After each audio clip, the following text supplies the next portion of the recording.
ना कोई राह आसान चाहिए, ना कोई हमें पहचान चाहिए। ना कोई राह आसान चाहिए, ना कोई हमें पहचान चाहिए। बस एक ही चीज मांगते हैं भगवान से, अपनों के चेहरे पर एक छोटी सी मुस्कान चाहिए। नमस्कार, मैं वकीला पीजीटी हिंदी जी++ खानपुर कला।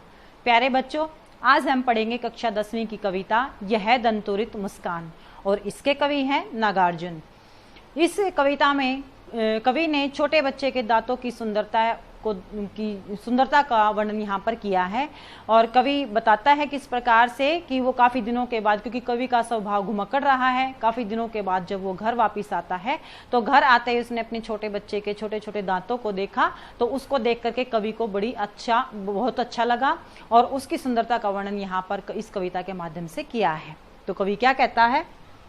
तुम्हारे यह दंतोरित मुस्कान मृतक में भी डाल देगी जान। कवि कहता है कि तुम्हारे ये दांतों की मुस्कान देख करके ऐसा लगता है कि मृतक यानी कि मरा हुआ व्यक्ति भी अगर तुम्हारा स्पर्श पा ले, तुम्हारी दांतों की सुंदरता को देख ले, तो उसके अंदर भी जान वापस आ जाए। धुली धूसर तुम्हारे ये गात, धो छोड़ कर तालाब मेरी झोपड़ी में खिल रहे जलजात। कवि कहता है धुली धूसर, धुली यानी कि धूल से सने हुए, गात होता शरीर, कि जैसे ही कवि घर वापस आता है तो वो देखता है कि वो छोटा बच्चे का शरीर जो है वो धूल से सना हुआ है। और जैसे ही कवि ने उसके सने हुए शरीर को देखा तो कवि को ऐसा लगा कि जलजात यानी कि कमल का फूल तालाब को छोड़ करके मेरी झोपड़ी के अंदर खिल रहा हो।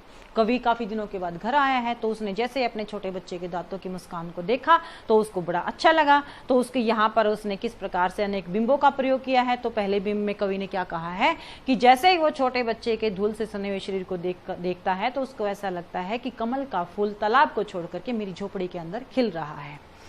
परस पाकर तुम्हारा ही प्राण, परस यानी कि स्पर्श पाकर, पिघल कर जल बन गया होगा कठिन पाषाण। पाषाण होता है पत्थर। कवि कहता है कि तुम्हारा स्पर्श को पा करके ऐसा लगता है कि जो कठोर पत्थर है वो भी पिघल कर जल बन गया होगा। छू गया तुमसे कि झरने लग पड़े शेफालिका के फूल, बांस था कि बबूल, क्योंकि बांस का पेड़ होता है वो भी कठोर होता है और बबूल का पेड़ उसके ऊपर कांटे होते हैं। तो कवि कहता है कि चाहे बांस का पेड़ हो या बबूल का पेड़ हो, अगर वो तुम्हें छू ले तो वहां से भी शेफालिका के कोमल फूल झड़ने लग जाएं। तो कवि ने यहाँ पर बताया है कि तुम्हारी जो मुस्कान है उसके सामने, चाहे वो बांस का पेड़ है चाहे बबूल का पेड़ है, उसके जो कांटे हैं वो भी, उनसे भी शेफालिका के फूल झड़ने लग जाते हैं। तुम मुझे पाए नहीं पहचान, देखते ही रहोगे अनिमेष, थक गए हो आंखें लूम फेर। अब कवि कहता है कि क्योंकि तेरा और मेरा पहली बार परिचय हुआ है तो भले ही तुम मुझे नहीं पहचान पाए और देखते ही रहोगे अनिमेष, अनिमेष यानी कि लगातार, तुम लगातार मुझे देख रहे हो, इसीलिए तुम थक गए होगे।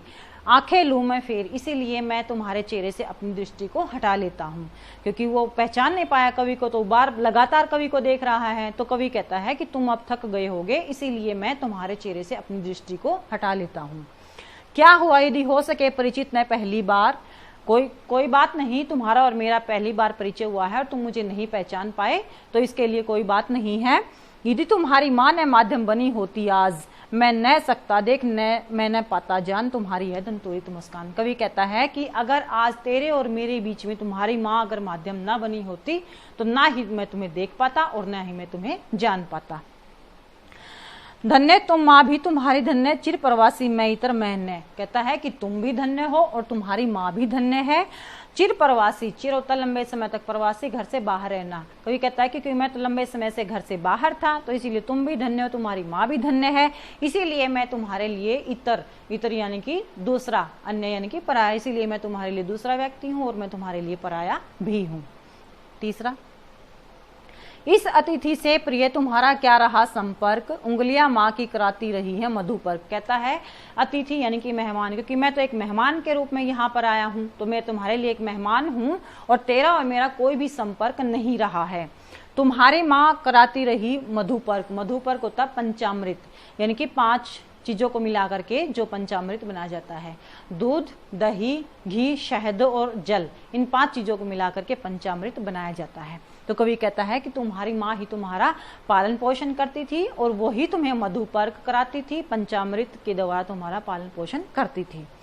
देखते तुम इधर कनखी मार और होती जबकि आंखें चार।